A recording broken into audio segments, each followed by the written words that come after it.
Hi guys, welcome back to Filmy Stack. ఈరోజు Dhanush and Mamitha Baiju act చేసిన Kara movie చూసాక నాకేం నచ్చిందో నా ఒపీనియన్ దాని గురించి మాట్లాడుకుందాం. First without any spoilers movie story line గురించి మాట్లాడుకుంటే, ఇది 1990s అండ్ 1991 ఈ 2 yearsలో జరిగే స్టోరీ. 1990sలో ధనుష్ ఒక ఎమ్మెల్యే ఇంట్లో దొంగతనం చేయడానికి వెళ్తాడు అండ్ తను దొరికిపోతాడు. ఇదంతా ఫస్ట్ 5 minutesలోనే జరుగుతుంది. ఓపెనింగ్ అయ్యేది.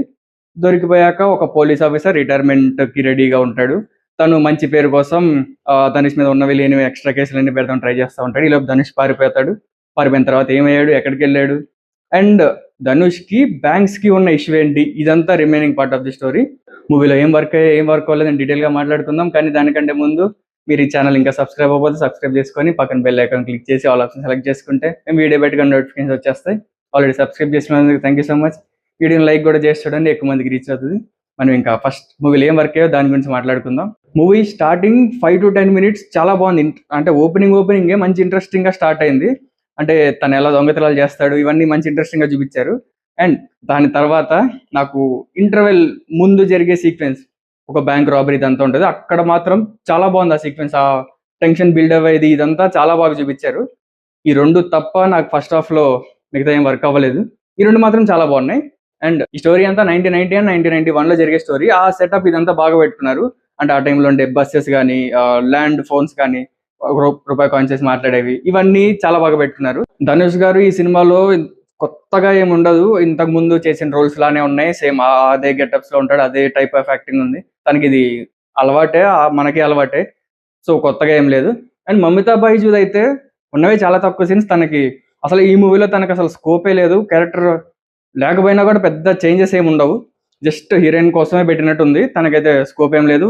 ఉన్న దాంట్లో ఓకే, బాగానే చేసింది. నాకు సెకండ్ హాఫ్ కొంచెం బెటర్ అనిపించింది ఫస్ట్ హాఫ్ తో కంపేర్ చేస్తే. ఎందుకంటే సెకండ్ హాఫ్ లో ఒక గోల్ సెట్ అయ్యి దాని గురించి వాళ్ళు ట్రై చేస్తూ ఉంటారు. ఒక వేలో వెళ్తారు, అది ఫెయిల్ అవుతుంది, ఇంకో వే ట్రై చేస్తూ ఉంటారు, అది ఫెయిల్ అవుతూ ఉంటాయి. సో ఒక గోల్ సెట్ అయ్యి దాని వైపు వెళ్తూ ఉంటుంది. సో సెకండ్ హాఫ్ నాకు కొంచెం బెటర్ అనిపించింది ఫస్ట్ హాఫ్ తో కంపేర్ చేస్తే.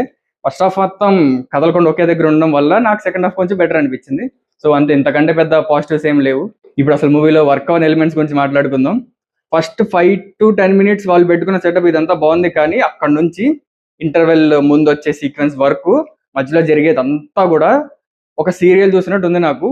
అంటే సీరియల్లో మనకి ఒక ఎపిసోడ్ ఒక డైలాగే ఉంటుంది, దాని చుట్టూనే అటు ఇటు అట్లీస్ట్ అక్కడ ఎఫెక్ట్స్ అన్న పెడతారు. దీంట్లో అలా కూడా ఉండదు.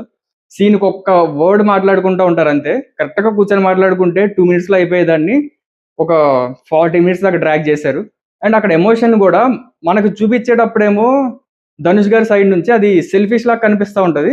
అండ్ సీన్ అయిపోయాక తను మమితా బైజూతో మాట్లాడేటప్పుడు అది తను ఎమోషన్గా, అంటే ఇష్టం, లవ్ ఉన్నట్టు మాట్లాడుతూ ఉంటాడు. అది అంటే మనకు చూపించిన దానికి మాట్లాడేదానికి సంబంధం లేదు. ఆ ఎమోషన్ కనెక్ట్ అనేది అసలు సరిగ్గా ఎస్టాబ్లిష్ చేయలేదు. నాకైతే అదేంటి అక్కడ అలా బిహేవ్ చేసేది, ఇక్కడ ఎలా మాట్లాడుతుంటే అనే ఫీల్ అయితే వచ్చింది నాకు. సో అండ్ చాలా సేపు లాగారు ఇదంతా కూడా.